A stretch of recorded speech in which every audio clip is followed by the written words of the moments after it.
অনেক দিন পর বেশ লাগছে বন ভ্রমণ। মাঝে মাঝে কাজের ফাঁকে এইসব জায়গায় এলে মন খুব ভালো লাগে। শুদ্ধ বাতাস, মাটির সোনা গন্ধ, পাখির কলতান, আহা।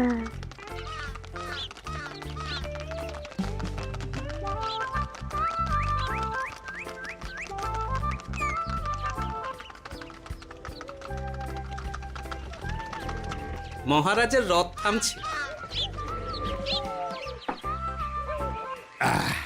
আমরা এইখানে বসে আজ রাজকার্য পরিচালনা করব। মন্ত্রী, তুমি ঝটপট এখানে বসার বন্দোবস্ত করে দাও। আমি এক্ষুনি ব্যবস্থা করে দিচ্ছি মহারাজ। এই এখানেই আমাদের বসার জন্য ছাউনি করে দাও। এক্ষুনি করে দিচ্ছি মন্ত্রী মশাই। এরা বসার জায়গাটা করে দিক, ততক্ষণ আমরা একটু হেঁটে আসি।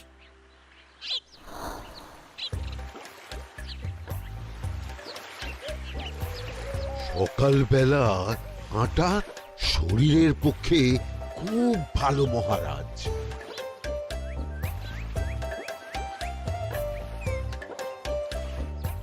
আগেকার দিনে রাজা মহারাজরা এই সব বনে মৃগয়া করতে আসতেন। মৃগয়া একদম ভালো নয় মন্ত্রী। তুমি জঙ্গলে আসছো অন্য প্রাণীদের মারতে। কেন মারবে? ওরা তো তোমার কোনো ক্ষতি করেনি। না, তা করেনি, কিন্তু তখন ওটা রাজা মহারাজাদের খেলা ছিল। শুনেছি আপনার প্রপিতামহ খুব ভালো বাঘ শিকার করতেন, অনেক বাঘ মেরেছেন। মন্ত্রী, তুমি একটা কথা হয়তো জানো না। আমার প্রপিতামহ শিকার করতেন, কিন্তু কোনো স্বাভাবিক জানোয়ারকে নয়, যে বাঘ মানুষ খেকো হয়ে প্রজাদের ক্ষতি করত। আমার প্রপিতামহ সেই সমস্ত বাঘদেরই মারতেন। এছাড়া উনি বন্য প্রাণী সংরক্ষণ করতে বড়ই ভালোবাসতেন।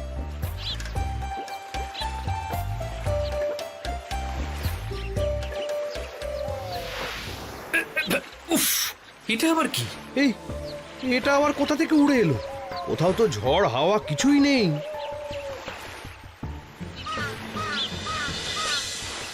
একটা ধাঁধা মহারাজ, এই কাগজে লেখা। ধাঁধা? পড়ো দেখি। জোয়ার ভাটা প্রভুর খেলা, ভাটা হবে হলে বেলা, ভাটা হলেই দেখা যাবে লাল রঙের এক পাথর পাবে, নদীর ধারে গর্ত করে যত্নে সাজাই কলস ভরে, হেথায় হোথায় ছড়িয়ে যাহা অন্ধকারে জলে তাহা, ঢুকলে চক্ষু ঝলসে যাবে, হাতের কাছে ঘন্টা পাবে, ঠিক ঘন্টা বাজলে পরে পড়বে ঝরে থরে থরে, ঘন্টা যদি হয় ভুল যেন তুমি হারাবে কুল, ঠিক ঘন্টা চিনতে হলে নকশা দেখো চক্ষু খুলে, সিন্দুক দেওয়ালে হাত দাও আসল ঘটনা জেনে নাও। ওরে বাবা, খুব দীর্ঘ ধাঁধা। তা মন্ত্রী, তুমি কিছু বুঝলে? এটা একটা গুপ্তধনের নকশা। এর মধ্যে গুপ্তধন কোথায় আছে তার একটা ধারণা দেওয়া আছে। গুপ্তধন? ওটা আমাকে পেতেই হবে, পেতেই হবে। দেখি দেখি একবার কাগজটা দাও। গোপাল, কাগজটা আগে আমার হাতে দাও, দেখি ভালো করে। এখন নদীতে জোয়ার চলছে গোপাল। একটু পরেই ভাটা শুরু হবে। হ্যাঁ, ভাটা না হলে কিচ্ছু বোঝা যাবে না। এখানে স্পষ্ট লেখা আছে, ভাটা হলেই দেখা যাবে লাল রঙের এক পাথর পাবে। তার মানে আমাদের ভাটা হওয়া পর্যন্ত অপেক্ষা করতে হবে। না, সময় নষ্ট না করে ধাঁধাটার সমাধান করতে শুরু করি। ভাটা হলে একটা লাল রঙের পাথর দেখা যাবে, এই পর্যন্ত পরিষ্কার আছে। বুঝতে হবে ওর পর থেকে। পড়ো গোপাল, চলো আমরা সবাই বুদ্ধি লাগাই। নদীর ধারে গর্ত করে যত্নে সাজাই কলস ভরে। এটার অর্থ ধাঁধাটা মাথায় বসিয়ে নিয়েছি, এবার কে কি বলবে সেটা শুনতে হবে। চলো গোপাল, আমরা ধাঁধা যেমন যেমন বলেছি তেমন তেমন ভাবেই চলি। চলুন মহারাজ, এখন আমাদের দেখতে হবে লাল পাথর। কোথায় আছে লাল পাথর? চলো চলো সবাই, চোখ কান খুলে আমরা নদীর পাড় ধরে হাঁটি। আমি একটু তফাতে হাঁটি। গুপ্তধন আমাকে একা পেতে হবে। ভাটা হলেই দেখা যাবে লাল রঙের এক পাথর পাবে। আমাকে চোখ কান খোলা রাখতে হবে। লাল পাথর, নদীর চড়ায় লাল পাথর দেখতে হবে। লাল পাথর, লাল পাথর। ওটা কি? এই তো লাল পাথর, লাল পাথর। ওরা অনেকটা এগিয়ে গেছে, ওদের আমার দিকে নজর নেই। এই সুযোগ, এই সুযোগ, একা একা গুপ্তধন নিয়ে পালাবো।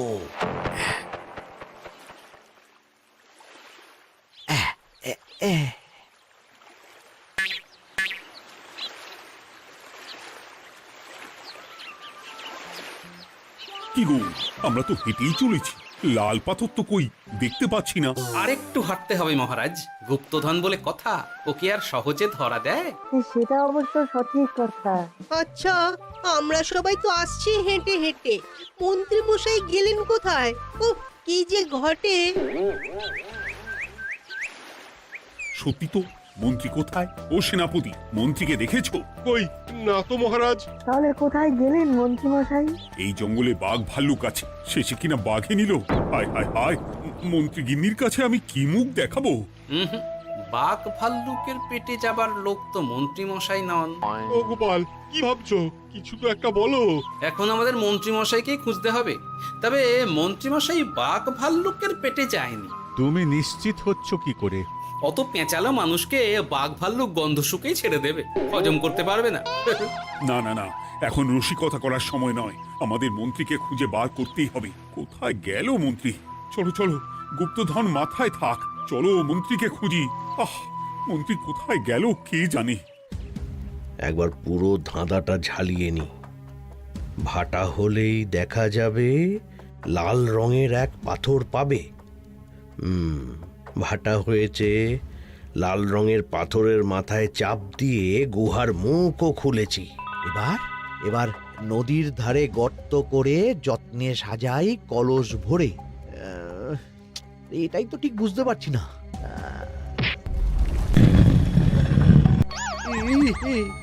এই রে, এবার কি হবে?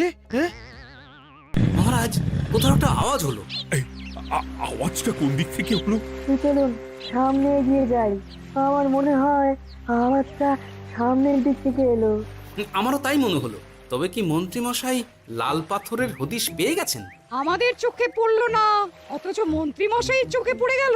আসলে আমরা কথা বলতে বলতে গেছি, তাই নজরে পড়েনি। মন্ত্রী মশাই একা একা আমাদের পেছন পেছন আসছিলেন। উনি ইচ্ছে করেই আমাদের পেছনে পেছনে আসছিলেন। নিজে একা গুপ্তধন নিয়ে যেতে চেয়েছিলেন, এখন কোথায় আছেন কে জানে।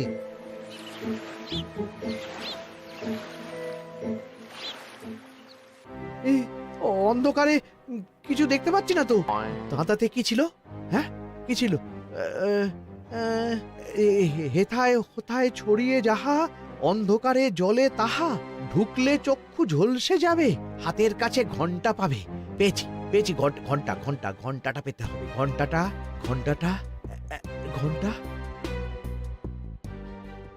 ভাটা হলেই দেখা যাবে লাল রঙের এক পাথর পাবে, নদীর ধারে গর্ত করে যত্নে সাজাই কলস ভরে, হেথায় হোথায় ছড়িয়ে যাহা, অন্ধকারে জলে তাহা, ঢুকলে চক্ষু ঝলসে যাবে, হাতের কাছে ঘন্টা পাবে। ঠিক ঘন্টা বাজলে পরে পড়বে ঝরে থরে থরে, ঘন্টা যদি হয় ভুল যেন তুমি হারাবে কুল। ঠিক ঘন্টা চিনতে হলে নকশা দেখো চক্ষু খুলে, সিন্দুক দেওয়ালে হাত দাও, আসল ঘটনা জেনে না। এবারে ভালো করে ঠান্ডা মাথায় ভাবতে হবে। ভাটা হলেই দেখা যাবে লাল রঙের এক পাথর পাবে। সেই লাল পাথরটাই তো খুঁজে পাওয়া যাচ্ছে না, অথচ মন্ত্রী মশাই খুঁজে পেলেন। আওয়াজটা কোথা থেকে আসছিল? এই কাছে পিঠে এই কোথা থেকে আওয়াজটা আসছিল।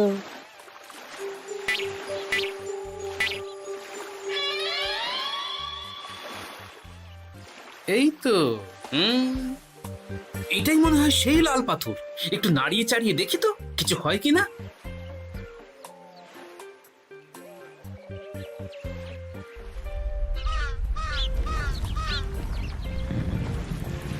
এই তো, কাজ হয়েছে।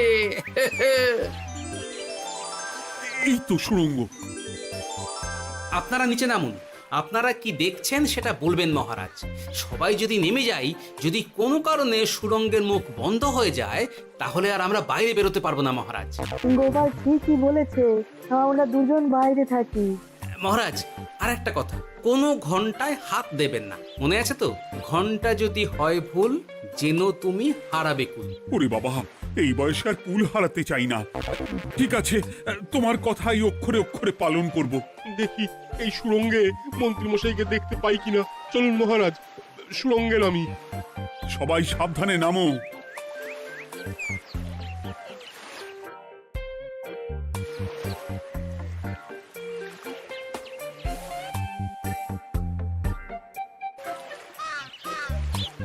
মহারাজ, ওখানে কি কি দেখতে পাচ্ছেন?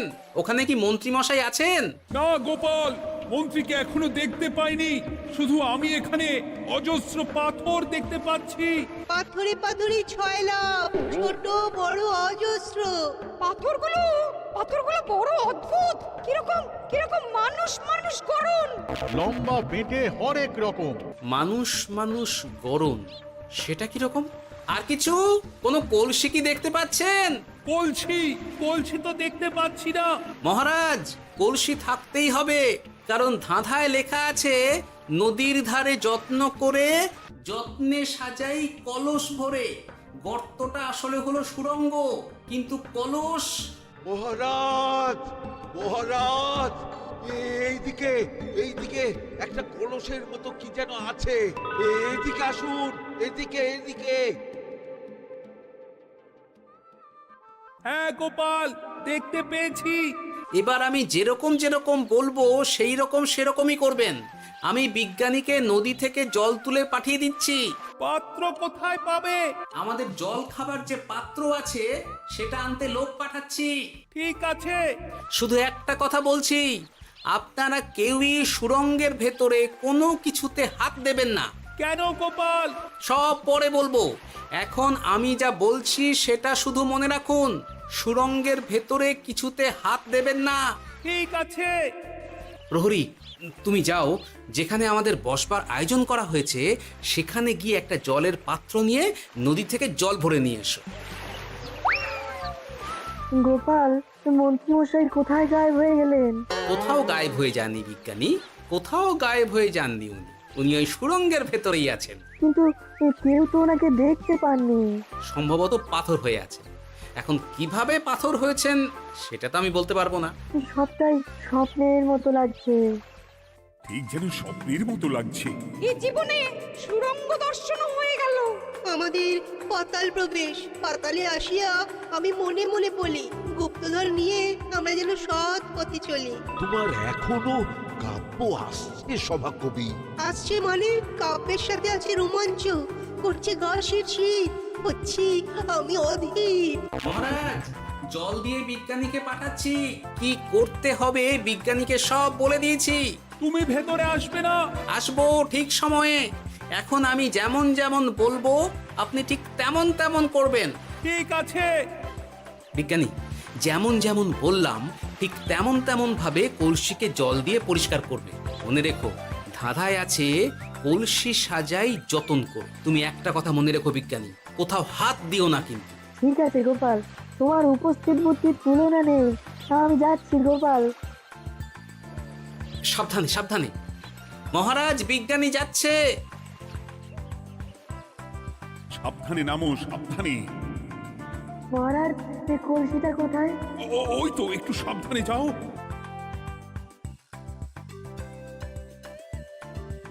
বিজ্ঞানী, কলসির দেখা পেয়েছো?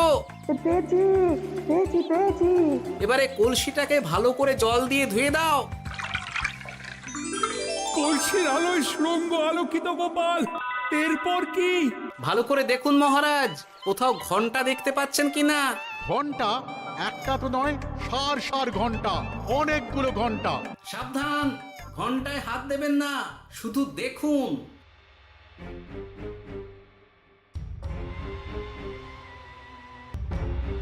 মহারাজ, আমরা গুপ্তধনের খুব কাছে চলে এসেছি। তাই নাকি? কি মজা কি মজা, এবার খাবো ক্ষীরের গজা। আহ, সভাকবি চুপ করো। এখনো আমরা গুপ্তধন পাইনি। বাবার মুখে দাঁড়িয়ে সবগুলো তারা আঁকা। বিজ্ঞানী, কোনো ঘন্টায় চাঁদের নকশা করা আছে কি একটু দেখে বলো না।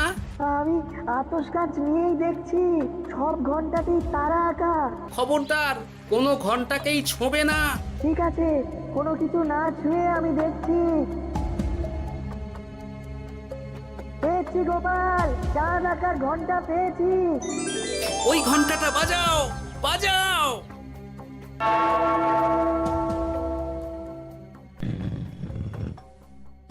গুপ্তধন পেয়েছেন মহারাজ? বাঁচাও, বাঁচাও, বাঁচাও। বাঁচান মহারাজ, বাঁচান বিজ্ঞানী, মহারাজ, মন্ত্রীর গলা পাচ্ছ না? মহারাজ আমি পাথর হয়ে আছি, আমাকে মানুষ করুন মহারাজ। তুমি তো মানুষই ছিলে, হঠাৎ করে পাথর হলি কেন? মহারাজ গুপ্তধন পেয়েছেন? পেয়েছি, তার সাথে মন্ত্রীকেও পেয়েছি। মন্ত্রী এইখানে কোথাও পাথর হয়ে দাঁড়িয়ে আছে। দাঁড়ান মহারাজ, এবার আসছি। সাবধানে এসো। আমি ভেতরে যাচ্ছি, বুঝলে? যদি কোনো কারণে দেখো পাথরটা গুহার মুখটা আটকে দিয়েছে, অমনি তোমাদের কাজ হলো পাথরটাকে ছুঁয়ে ফেলা, বুঝলে? ঠিক আছে গোপাল দাদা। আমার মনে হয় বিপদ আর কিছু ঘটবে না, তবুও সাবধানের তো মান নেই। ঠিক আছে, তুমি নিশ্চিন্তে ভেতরে যাও। বাঁচাও, আমাদের বাঁচাও, আমাদের সবাইকে মানুষ করুন। আমাকে মানুষ করুন মহারাজ। আপনাকে তো মানুষ করা হবে মন্ত্রী মশাই। আগে বলুন আপনি পাথর হলেন কি করে? ও মনে পড়েছে, ধারার শেষ লাইন, সিন্দুক দেওয়ালে হাত দাও, আসল খবর জেনে না। সত্যি গোপাল, তুমি না থাকলে এই এত কিছু আমাদের সবার কাছে অজানাই থেকে যেত।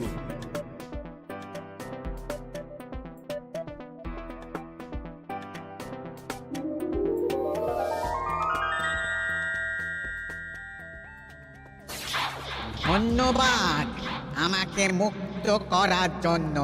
আপনি কে? আমি যক্ষ। আমাকে এই ধন সম্পত্তি পাহারা দেওয়ার জন্য এক ডাকাত দলের সর্দার যক্ষ করে রেখেছিল। আমি 100 বছর ধরে এইখানে যক্ষ হয়ে আছি। আমি তোমার জন্য মুক্ত হলাম গোপাল। এই সম্পত্তি তোমার গোপাল। সম্পত্তি নিয়ে আমি কি করব? আমি এই সব সম্পত্তি মহারাজকে দান করলাম, রাজ্যের অনেক কাজ হবে এতে। তুমি ধন্য গোপাল, তুমি ধন্য। এবার আমার যাবার সময় এসেছে, আমাকে যেতে হবে। যাবার আগে এই পাথরগুলোকে মানুষ করে যান।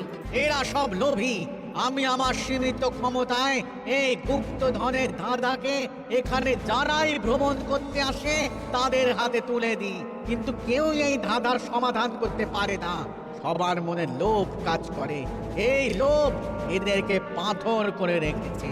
পাথর হলো কি করে? একটা মানুষ এসে বুক ভরা লোভ নিয়ে আধা পুরো না জেনে পাথরে হাত দিলেই সে পাথর হয়ে যাবে। আমাদের ভুল হয়েছে, আর লোভ করব না, আমাদের বাঁচাও। আমাকে মুক্ত করে দিন, আমার খুব ভুল হয়েছে মহারাজ, মুক্ত করে দিন আমায়। তুমি এখানে আগে এসেছিলে, তাই তো আগে এসে ভাবলে নিজেই একা একা গুপ্তধনকে হরপ করে দেবে।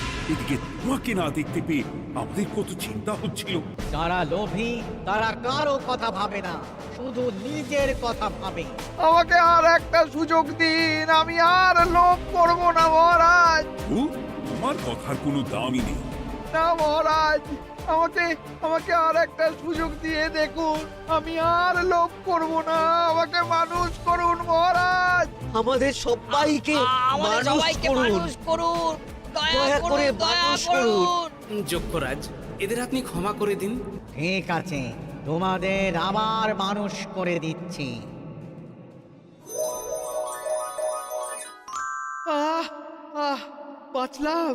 বাঁচলাম। এই রকম বারবার বাঁচা যাবে না, কিন্তু এবার সাপ ব্যাং যাই হবে না কেন ওইভাবেই থাকতে হবে, এই আমি বলে দিলাম। এবার আমার মুক্তি। মুক্তি নেবার আগে আরেকটা প্রশ্ন, যে ডাকাত সর্দার তার সম্পত্তিকে রাখার জন্য আপনাকে যক্ষ বানিয়েছিল, এই সম্পত্তি তো তাদের, আমরা তো নিতে পারি না। লোভ বড় খারাপ গোপাল। অতিরিক্ত লোভ মানুষকে পশু করে দেয়। ওই ডাকাত দল এই সম্পত্তির জন্যে সবাই কাটাকাটি করে মরে গেছে, কেউ আর বেঁচে নেই। সুতরাং এই সম্পত্তিতে তোমার অধিকার আছে। এই সম্পত্তি তুমি গ্রহণ করো। নিলাম আমি, কিন্তু এই সম্পত্তি মহারাজকে আমি দান করলাম। ডাকাত দল জনগণের সম্পদকে লুঠেই তো সম্পত্তি বানিয়েছে, তাই আমি জনগণের কাজে লাগবার জন্যই এই সম্পত্তি মহারাজকে দিলাম। গোপাল, তোমার জয় হোক। এবার তাহলে আমি যাই। তোমরা সবাই সুখে থেকো আর ভালো থেকো। গোপাল, তোমার তুলনা হয় না। তোমার ঋণ আমি কোনোদিন শোধ করতে পারবো না। তুমি কৃষ্ণনগরের জন্য যা করলে তা ইতিহাসে লেখা থাকবে। না মহারাজ, আমি এমন কিছু করিনি, এই কাজ সবাই করবে। জয় গোপালের জয়, জয় গোপালের জয়, জয় কৃষ্ণনগরের জয়। জয় কৃষ্ণনগরের জয়।